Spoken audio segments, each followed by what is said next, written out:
One of the things that we learned was that many sports teams, if you got the team bit right, it was a genuine force multiplier for performance. That's the real kind of crux of this. This is about taking a group of people and making them perform better than they would be just as a group of individuals. I think many people maybe look at team development and teamwork as a nice to have, not a need to have, whereas actually it is fundamental to long-term success. Performance isn't an individual sport. Performance happens between us. So the shift that's going to be needed next is going to be away from just self-awareness into what does that mean for us? How are we going to work well together? And then I walk into the next room, to my next meeting, into a different team.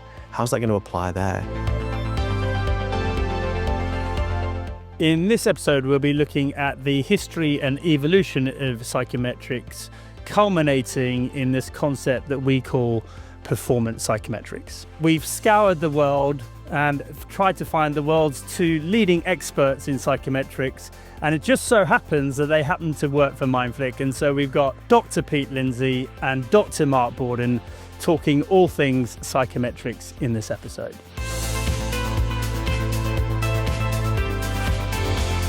Okay, so today we're talking about all things psychometrics. For the layperson like myself, the word psychometric can be quite an intimidating one because effectively it's saying measuring someone's psychology. And so we really want to get down and dirty today to understand kind of what psychometrics are, what they use for, and maybe the evolution and future of psychometrics. But to begin with, let me bring Mark in and just talk to me a little bit about in your past life, how you've used psychometrics, and also on the back of that, why Mindlfick have designed their own psychometric tool. As we know, we all met through the world of elite sport. Pete and I working as sports psychologists, you obviously working with the Create team.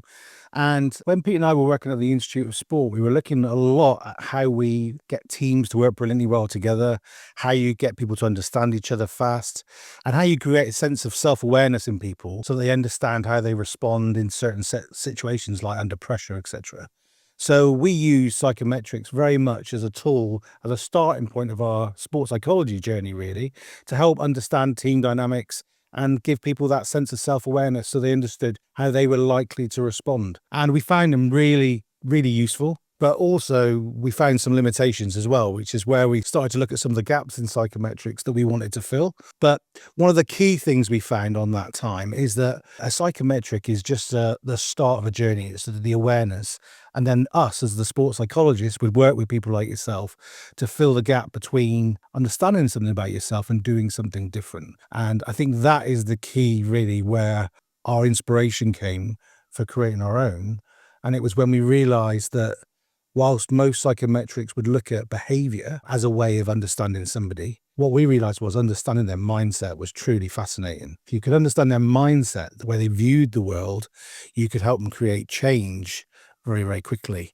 So that was really like the genesis, wasn't it? I mean, there's different kinds of psychometrics as well, right? There's the psychometrics that would be used in a kind of corporate setting for assessment. The kind that we were using were developmental psychometrics. So could we use them to help people understand themselves, to get the best out of themselves and others effectively? So we tried lots of different tools over the years. And like Mark said, we loved them, but we always thought there was a bit of a gap there for us to explore as well. Before we go on, can you just explain the difference between psychometrics used for assessment and development? Because what you're talking about there, Mark, is very much about helping people to gain self-awareness and get more out of themselves. The assessment psychometric, which is probably why people find the word quite menacing, is a very different thing. Just explain the differences. Yeah, so on one side, the assessment ones they're assessing an ability, so that could be mathematical intelligence or logical reasoning, spatial awareness, those kind of things.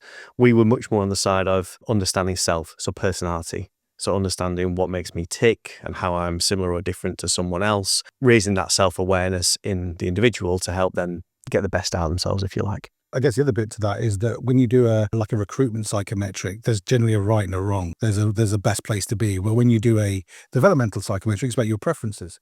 There's no best place to be. It's about just like understanding where you are. So fundamentally different. But most people will have come across them in a sort of recruitment or a testing environment predominantly. But that's not the way we use them. So let's just go back to the history of psychometrics for a moment, because I suppose right back in the day, people used to make judgments as to what type of person come into an interview or whatever and how to get the best out of them. So there's a very sort of intuitive thing to working with different people. And then I suppose at some stage, someone realized that there's a way of standardizing how you look at different personalities and different people. So do you want to just sort of start talking about your knowledge of the history and evolution of psychometrics? Yeah, sure. So I guess the question that was fueling the need for psychometrics was really post-war. So after the war, when people were wanting to get back into the workplace, Isabel Myers took essentially a very complex theory from Carl Jung, his theory of psychological types, which was fairly inaccessible to the everyday person, and found a way of translating his theory into a very practical day-to-day tool that would give people insight into their natural preferences and therefore where their strengths may lie and what kind of work they might be best suited to. So it was really the first role that psychometrics played was giving people better choices around their work. Yeah, it was around the intelligent allocation of labour. That was the idea for That's MBTI. the posh version of what I'd said.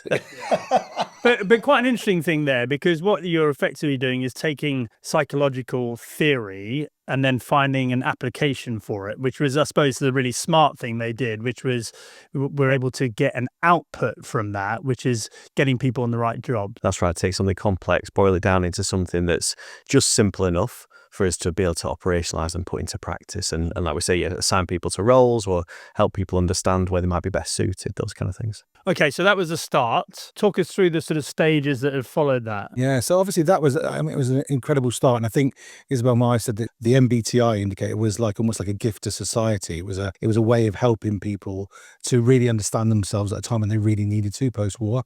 But then if we sort of fast forward, I'm talking about the 50s there, we fast forward to like the 1980s, that is when tools started to develop and people started looking at and saying, I wonder if these tools can be used more to understand not just myself, but myself in relation to others. And could it give me greater insight in terms of my communication with those people? And so people started looking at maybe a more simplified version of traditional personality profiling. And this is where things like DISC evolved. So DISC was actually created by a guy called William Marsden. And Pete's got a great story about William Marsden. He tells it better than me. He's a fascinating guy, William Marsden. So he wrote the book, The Emotions of Everyday People, and he came up with the DISC theory back in the 1930s, actually. So, but not only did he come up with DISC, he also created Wonder Woman and the lie detector.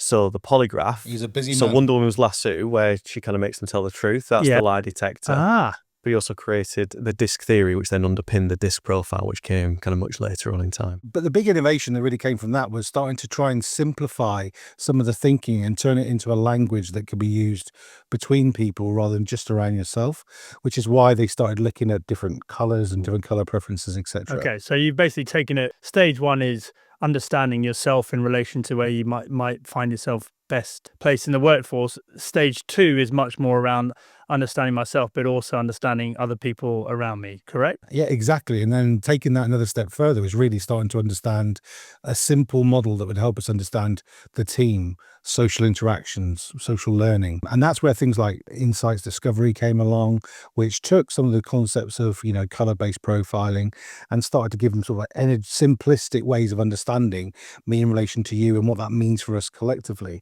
with like color energies, etc. And many people have experienced that as part of a traditional sort of like team building activity. And again, the strength of that was it gave you a very simple framework to understand how we may be similar or how may be different. And I think maybe the challenge of that, though, is that in that simplicity sometimes comes oversimplicity and sort of stereotyping and typing, which is something, certainly from our work in sport, we were desperately trying to avoid. The big strength, though, was about understanding that it was more than just you. It was about the dynamic of the team. Yeah, and recognising the strengths. So that kind of phase, it's probably into the 90s now, approach the 2000s, there was a big push within applied psychology generally towards a more strength-based focus. Positive psychology kind of came to the fore and so on. So recognising that different preferences have different strengths and seeing those things as positives. It's very easy when you're in a team under pressure to see differences, either weakness or threat. All these tools give like a common language and a way to understand those differences as a force for good if we can leverage them. But then the downside of something that is as sticky and memorable as some of these tools is that you either get a form of stereotyping or self-limiting. I'm a blue. You can't expect me to do the keynote and stand up in front of an audience, which isn't true, obviously. And they were never designed to do that. But it's a natural consequence of something being simple. It gets interpreted in a simplistic way. And that then it kind of starts limiting and kind of getting in our own way a little bit as well. Okay, so we're up to the 90s now. I mean, what is interesting is the sort of extraordinary growth in the profiling industry, and part of that is around the assessment stuff. But in terms of development psychometrics, what is the sort of bigger picture problem that those psychometrics were solving at that point? I think it was understanding dynamics and ultimately trying to improve communication and understanding the needs of others rather than just understanding it from your own perspective. As Pete said, like understanding a very common framework. That's what people needed, a simplistic common language by which to have those kind of conversations and a common sense of awareness. And that's what they solve for really well. And that's how we effectively use those tools in the 90s with the sports teams that we worked with. Did it sort of come alongside the rise of HR? Like, is this an HR-based thing, or is this something that leaders in teams would be seeing, maybe a lack of communication between their teams, a lack of output and failure to reach potential? Is that the issue that people were trying to solve? Is it just HR effectively starting to look after people in organizations much better? Yeah, I think a combination.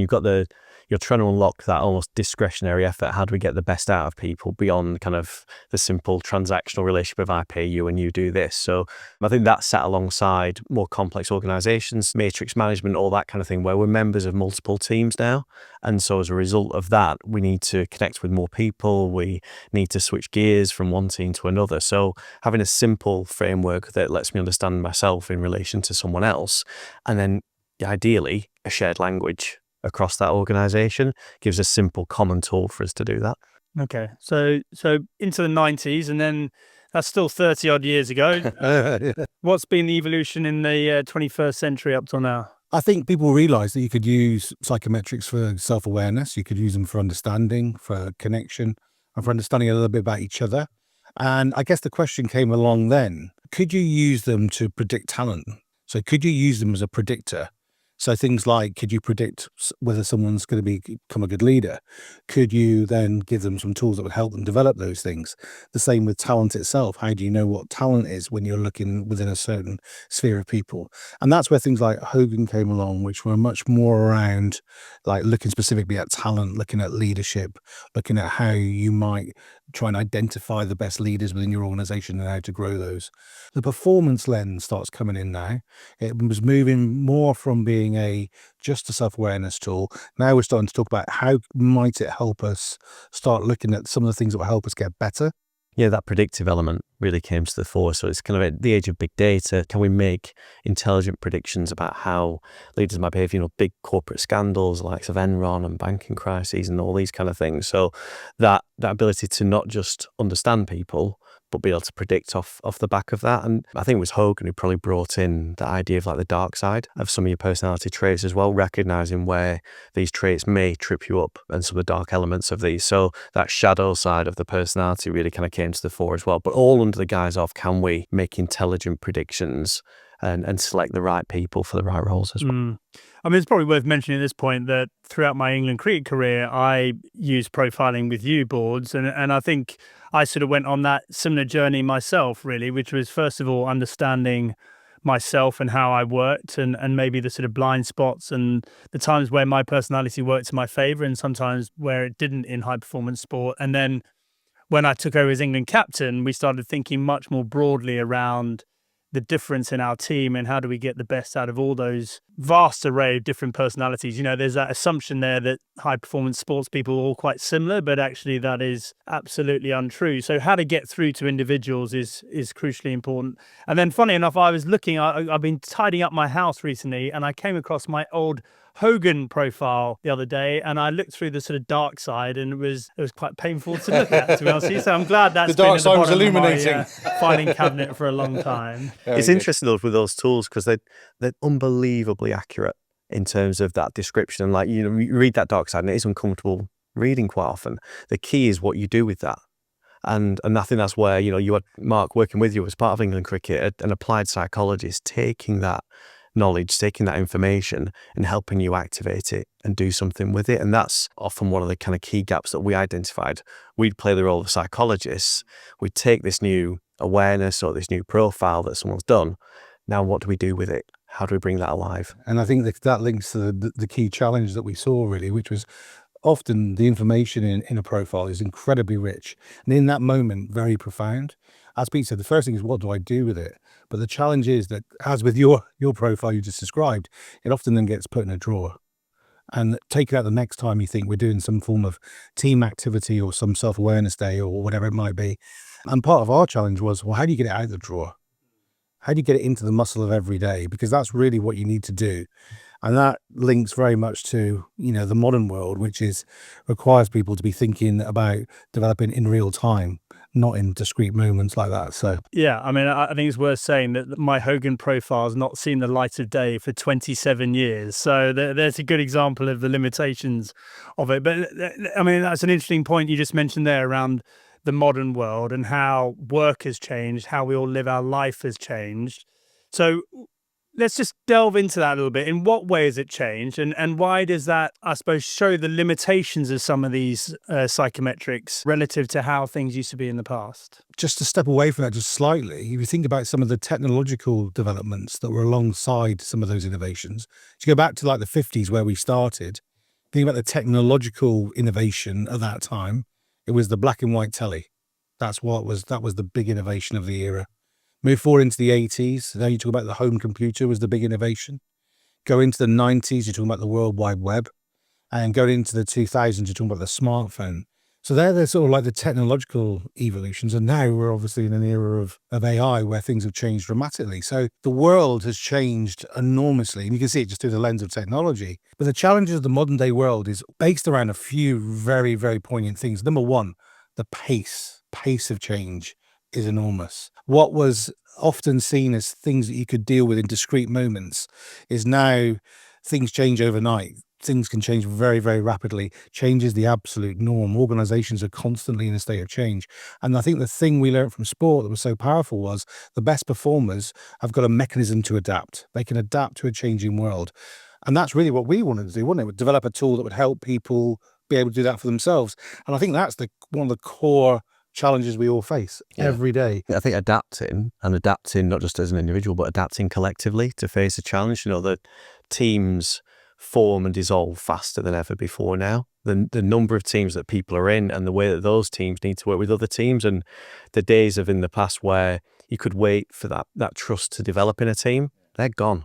Because by the time trust is developed, particularly in teams which are hybrid, geographically dispersed across time zones, trust doesn't develop as quickly. You can almost map the speed of trust building to the number of face-to-face meetings that we have. So if you wait for the trust to develop, the team's already gone. It's already shifted anyway. So that ability for us to build those relationships quickly, to understand each other, but to put it into practice. Otherwise, we're never going to see the fruits of our labor effectively. And what's really funny is that, like almost 10 years ago, if you were working with a team, they could say, like, in 2 months' time, we'll have everyone in position, we'll have recruited everybody, it'll be great for you to start then. If we did that now, you'd never get started because people are constantly changing. People are coming in, moving out, being part of multiple teams. You'd never, ever start a program. It's now so agile, and the way we have to team with each other is increased enormously. And I think that links probably to a broader challenge that we see on a daily basis, which is in the world, we see a lot of polarized thought. We see a lot of black and white thinking. Things are either good or bad, right or wrong. I agree with you, I disagree with you. And then when we work with teams, we're trying to get people to do the very opposite of those things. We want people to appreciate difference, see difference as a good thing, to see someone with the opposite strengths of mine as something that can help me, not hinder me. So we're trying to create a system that sort of like reverse engineers a lot of the common thinking that sits outside of those teams. And I think that is a massive challenge for the world right now. How do you intentionally do that in your business to make sure that you're maximizing the people potential and it's not actually something that's derailing you? That modern context where we're surrounded by digital tools, we're surrounded by distractions, notifications coming in through different devices, and the research around the impact of that on attention, cognitive load, how much we're carrying all the time. Generally speaking, the amount of cognitive load that people are carrying is higher, and therefore the likelihood they're going to remember a profile that's in the bottom drawer is decreased even further because they're just beset by points of influence. So the need for us to find ways to get the insight that's come from the psychometric tool into the muscle, quickly because the team's changing already, in a way that feels seamless and in a way that kind of is actionable is more important than ever. So just an interesting question there. How organizations try and overcome these problems of modern living? Because on the one hand, you're saying things are moving faster, teams are forming faster, there's no sort of consistency in things. So the need for developing trust and stronger relationships has never been greater. But on the other hand, because teams are disparate and hybrid working, whatever, actually having the opportunity to work with people on being a better team is severely limited. So how do businesses tend to go about trying to overcome that problem with or without psychometrics currently? Well, traditionally, and we know because we've been part of these for years, is that you would traditionally look at team development as being a discrete thing that you might do on and off site 3 to 4 times a year. And that's when you would get the team together physically, which obviously would be important, and you would start doing an activity like this. Well, we've just learned that that is so limiting in the modern world where there's so much information going on and the world moves so fast. So the modern challenge is, how do you get that learning into the muscle every day? How do you make it part and parcel of what people do and not something different that you might step into 3, 4 times a year? And I think that is the challenge, because people don't have the space and time necessarily to put into those 4 sessions a year. And by the time you've done one of those sessions, the world's moved on and changed. So you have to be able to bring it into the muscle. It has to be in the flow of work. That's the core challenge that everyone faces, right? It's that shift from workshops to workflow is quite often the way we describe it. And what sits underneath those two approaches, if you think that the idea of running a team building workshop, the assumption that sits behind that from a leadership point of view is that teams should work, and then when they don't, we'll do a workshop to get them working again. Whereas elite sport, at no point in elite sport do you hear someone say, what we're going to wait for is the team to break and then we'll work on team, right? It's part and parcel of everything that we do. And so that idea of how can we weave team building, teamwork, building trust just into everything, it's a daily habit. Every conversation, every discussion, every challenge that we have, every bit of feedback we receive is adding to or subtracting from that trust that we're building. So it's not something we should wait for. We should be doing this as a daily practice, but they're inherently dysfunctional teams. So we need to work on it early, and our chance to do it is less. So we better do kind of small and often, just as part of our everyday work. That's the future of how these teams can then respond to a shifting landscape well. Okay, so we obviously talked a lot about the challenges that are out there in the modern world and potentially the limitations of some of the sort of the older ways of looking at profiling. What does profiling look like today then? The sort of next wave of psychometrics, what do they need to be able to do to answer those challenges? One of the things that we learned was that many sports teams back in the day, I think you realised that if you got the team bit right, it was a genuine force multiplier for performance. And when you really understand that, you realise it's incredibly powerful. Up until that point, I think many people maybe look at team development and teamwork as a nice to have, not a need to have. Whereas actually it is fundamental to long-term success. It is the hard work. And I think when you get that, you start viewing these things very, very differently. Because what you're trying to do is you're trying to bridge the difference between knowing something about yourself, doing something different to increase performance. And I think when you get into that mindset, all of a sudden, people development moves itself into a different space. It's a force multiplier for performance. And that's the key challenge. That's what the future of psychometrics is all about. They have to bridge the gap between knowing something, doing something different, and having a measurable impact. Yeah, I think that almost the implicit goal in some organizations is that, as Mark says there, if we raise awareness in people, they'll change their behavior. That doesn't tend to happen, actually. The awareness raises and then we forget to apply it. And as a result of that assumption, then almost the goal becomes getting everyone profiled. The goal was always performance. The reason we're doing this is to enhance performance. So I think that shift towards, how is this genuinely going to impact performance? And performance isn't an individual sport. Performance happens between us. So the shift that's going to be needed next is going to be away from just self-awareness into what does that mean for us? How are we going to work well together? And then I walk into the next room, to my next meeting, into a different team. How's that going to apply there? And then for it to be, rather than these standalone one-off instances where we work on this, for it to become fully integrated, continuous in this application. So it just becomes part of how we do things. In the same way in performance sport, performance psychology is just part of how we do things. 30 years ago, psychology was a very standalone discipline. Go away, see the psychologist for a session, then come back and try and remember what you need to do to apply it. Performance psychology doesn't work like that. It's fully integrated. It works across the system. It's constant little nudges, reminders in the flow of their training or their events. That's the direction to travel for a lot of these tools now. And the technology has to bridge that gap, right? So before, people would gain awareness and we'd use tools like this, and then we would be around the system to nudge the system, to remind people of what we talked about, to give the individuals that little nudge in the right direction.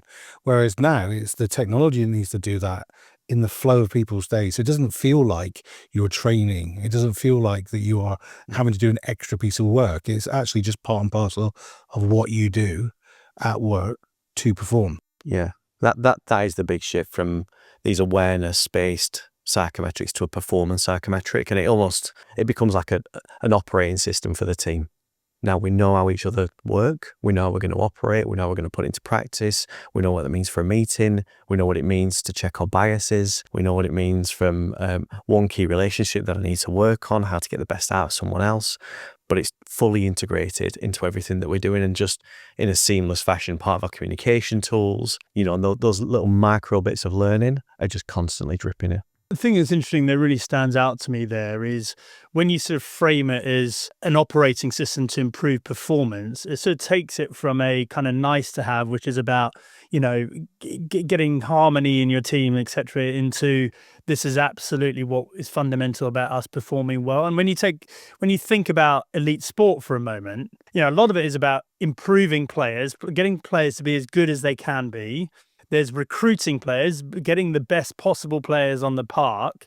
Then there's all the kind of marginal gains, data and analysis and all that sort of stuff. But when we watch a football team or a rugby team in action, you know that actually the ones that are playing well because the team is bigger than the sum of its parts, or better than the sum of its parts. So that sort of interaction in the team, the relationships, the way they come together has a massive multiplying effect, as you say, based over and above just 11 or 15 players being on the park. So that's the real kind of crux of this. This is about taking a group of people and making them perform better than they would be just as a group of individuals. If you think of the journey of a team, initially when you assemble a team, the sum is less than the whole, if you like. So that's a dysfunctional team. When they equal each other, it's just about functioning. But really, we should be looking for the kind of whole to be much greater than the sum.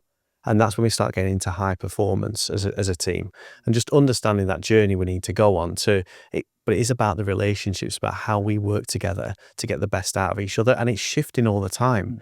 So the version of, you sat here today is very different from that report we completed 15 years ago. Personality is shifting all the time, and it's contextual as well. So force of context, recognizing that, this thing should be dynamic, that I should be able to give you feedback today that becomes part of that tool, part of that operating system, which you take onto the park next week, effectively. Because the key thing that links the relationship bit, which is important, you do need to understand each other.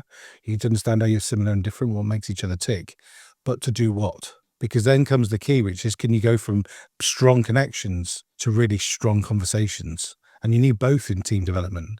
And unfortunately, often some teams will have one or the other, which actually results in a dysfunction. Teams can be over-connected and therefore don't have the right conversations, or they dive straight in with the high-performance conversations without the connection. So people have to find ways of supercharging this, I guess, this underpinning of connection, so they can build more performance behaviors on top. And I think that's what the modern sort of like performance psychometric has to enable teams to do, to bridge that gap. Okay, so I think Pete, you mentioned this whole concept of sort of performance psychometrics, and obviously that is very much the focus of the Mindlfick platform, which we define as a performance psychometric. And as a result, we believe, I suppose, it can be used in all sorts of different contexts. But let's just take two different contexts in which it is used currently. So the one end is elite sport, which we talked about how crucial it is for teams to perform cohesively. So can you just sort of talk to us about how that works in elite sport, and then also talk about how it's used in the corporate environment, and maybe the differences and the similarities between those two very different contexts? Firstly, the differences between those two contexts traditionally has always been that in sport you spend a lot of time training, and a minimum amount of time performing. And in business, it's the opposite way around. You spend most of your time performing with minimal amount of time training. The goal really of a performance psychometric is to flip all that on its head, where you don't view it as training. It's part and parcel of what you do in both. It's part of what you do, not discrete. It doesn't really matter whether it's sport or business. It's teams of people working well together, getting diversity of strengths together to try and achieve something great. And wherever that might be, the challenge is often still very, very similar. Rarely in either context is the challenge that we lack talent. It's not a talent problem.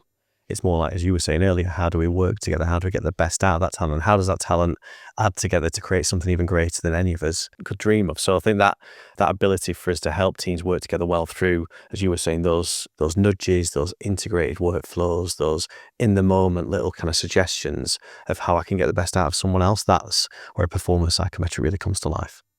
I mean, have we got any specific examples of this? I know you two are very good at sort of hiding your light under a bushel, so to speak. But like, can you sort of talk about two journeys we've been on? Maybe one in the elite sports environment, and then in the corporate environment that you can kind of bring to life for us. I mean, just at a high level, a third of the Premier League use Mindlfick as the performance psychometric. So some of the very best teams in the league do that. We've got long-standing relationships with a number of those across Team QB, Olympic and Paralympic sport. So the recent Winter Games, looking forward to Los Angeles, Mindflick's embedded there as well. And then maybe more in the corporate space. So one of our big clients is NatWest Bank. Over 60,000 staff have access to Mindflick as a tool, and members of multiple teams, they're having to shift, they're having to adapt, they're having to switch from one situation to another. So there are many parallels between those two domains, but that demand to get the best out of yourself, to get the best out of others, and to shift as the world around you changes as well is key. I think one of the fundamental differences, though, that's still very, very poignant, is that in sport, you tend to see the result. The result's very overt. You can turn on the TV and you can watch it. In business, sometimes the outcome is less clear. Like what winning is sometimes can be less clear, which is why people have to really make sure they're doubling down on making sure that they're doing the good work up front, because it's not always so overt whether you're winning or whether you're losing. And then getting some understanding of that can be quite powerful in getting some of these things, some of this thinking and some of these principles across. It's interesting when you do look at the more discrete pieces of work, let's say a project. So many organizations obviously run numerous projects, could be change initiatives or strategic projects, etc. When you look into the data around projects, the number of projects that are delivered on time, on budget, and on impact, the original impact, it's minuscule. We're talking about 0.2%. When you dig into why that happens, the primary cause for that happening is people factors. It could be communication silos, leadership gaps, misunderstandings between people, falling into biases or thinking traps. These are people factors that prevent organizations delivering to their potential. And I think work is going to become increasingly able to be captured in terms of the impact of things, whether it be projects or other tools. When we start, we'll see the real value of those people working well together. And that's only going to increase as technology, as AI increases, and individuals become more productive. But do we become more productive collectively? There's a real danger we might diverge a little bit. One of the key challenges is when you've got people and you've got people challenges, they could take up an awful lot of your time and your energy.